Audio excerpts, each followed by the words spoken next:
මේ සිරිමත් මම ඔබට කියන්නම හිටියේ. ඒ මොකද්ද බං? මේ දවස්වල ඩෙන්ගු ගොඩක් පැතිරෙනවා. ගෙදර වටේ පිරිසිදු තියාගෙන පරිස්සම් වෙන්න.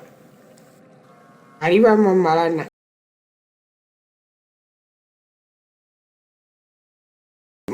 මොකද්ද බං උඹට එකපාරට උනේ?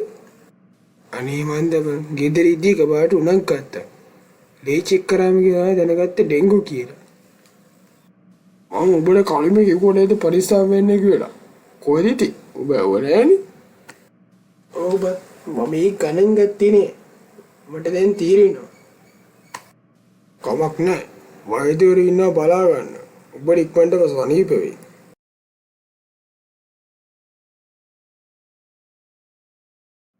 සිල්වා ඔයාට දැන් ගෙදර යන්න පුළුවන්. ඔයාට දැන් හොඳටම සනීපයි. හරි ડોක්ටර්. thank you. අනේ පුතා ගෙදර ගිහින් හොඳට පරිස්සම් වෙන්න. ඉතින් සිල්වා දැන් උඹට කොහොමද? දැන් නම් අවුලක් නෑ බං. හොඳටම සනීපයි. මත් කීනේ දෙයාලා පරිස්සම් වෙයා. හරි බං. මේකෙන් මට හොඳ පාඩමක් ලැබුණා. මම ඒ තරම් නෙවෙයි.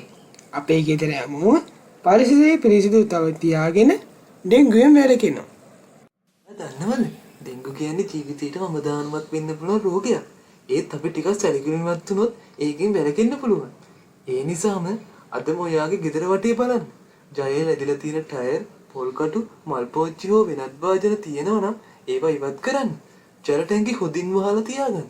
මදුරු දෂ්ටණයෙන් ආරක්ෂා වෙන්න මදුරු දැල් හෝ මදුරු විකාශක භාවිතා කරන්න. මතක තියාගන්න ඩෙන්ගු මර්ධනය පටන් ගන්න ඔයාගෙන්. අදම පියවරක් ගන්න.